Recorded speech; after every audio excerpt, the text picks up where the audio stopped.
Hello and welcome to the NetActuate portal. My name is Craig Jackson, and today I would like to show how you can install a private cloud into your infrastructure. We start by clicking on the Infrastructure tab across the top and then selecting Cloud along the left-hand side. You can see I have an existing VPC in Atlanta, but today I'll add a new one. We have a name already generated. I'll add a description and we'll select Chicago for the region. Once you click continue, you can specify the network settings for the VPC, as well as attach name servers to the DHCP service for the servers behind it, and you can create a default NAT rule allowing outbound connectivity from the servers in the VPC. So I'll go ahead and click deploy. And while that one's coming up, I'll go back to cloud and I'll click on my existing VPC. Here you're presented with an overview of the network traffic and some graphs. You can edit the dashboard settings by clicking this little filter icon in the top and applying the filters you want to your graph. Down below you have the network information, any firewall or network rules you have attached to it, and we can add virtual machines by clicking virtual machines on the left-hand side. I have an existing VM with a private IP already attached to this VPC, and we can add additional ones by clicking add in the top right and working through the VM creation wizard. When you click on a VPC, you get all of the networking and standard information you would for a normal VM, but this one is attached to the VPC with a private network. With a VM inside the VPC, we need to configure the gateway for access. When you click on the gateway, you're brought up to the Bastion service configuration. You can enable it with this slider here and configure the port for connectivity for SSH. You're provided both IPv4 and v6 endpoints for the gateway itself, and you can add SSH keys to allow for the jump host to work. Once you have this configured and enabled, you can SSH straight through the gateway to get to the servers behind it. We can attach additional floating IPs or virtual IPs to allow for a public IP address connected to the internet to access your VPC. You can also see the private network reservations already being used by the DHCP service by clicking IP reservations on the gateway. With a configured gateway, we can limit the traffic passing through it by attaching a firewall. Both IPv4 and v6 rules are available. You can see I have 2 rules added already.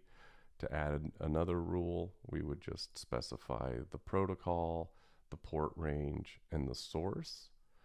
So we'll do 53, and we'll do it from everybody. So with a new rule, we click add, and then you sync rules to apply the changes to the gateway. Now that we have a firewall placed on the gateway itself, we can start to look at network translation rules, both inbound and outbound. So as we connect additional networks to the VPC, we can do direct connections to hybrid clouds or other cloud providers, and we can also connect VPCs to each other. And as we add networks and the connectivity to those networks to the VPC, we may need to translate around some of those network reservations.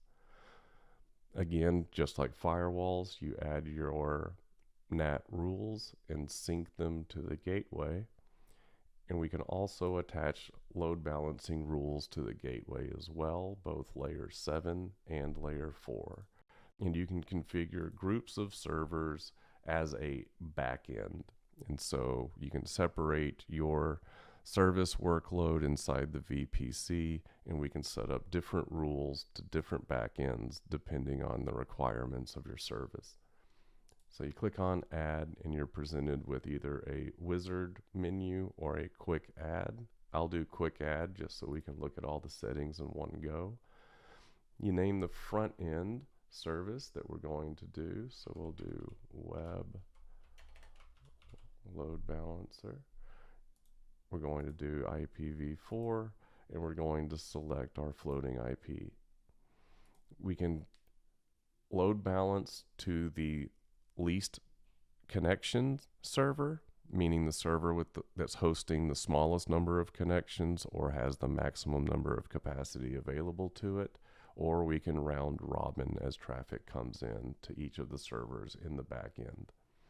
We can also define a health check for the load balancer to check the service. And we can also specify the specific forwarding rules and the ports that we want to translate between the load balancer to the backends. When you have a backend service configured, you would just select it here and get more specific to add individual servers down below.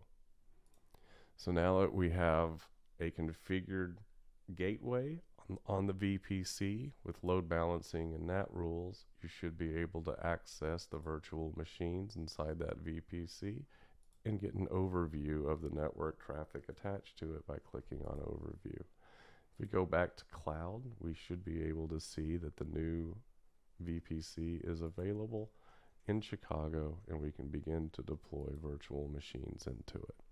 Thank you so much for allowing us to showcase the virtual private cloud inside of our platform, and I hope you have a wonderful day. Thank you so much.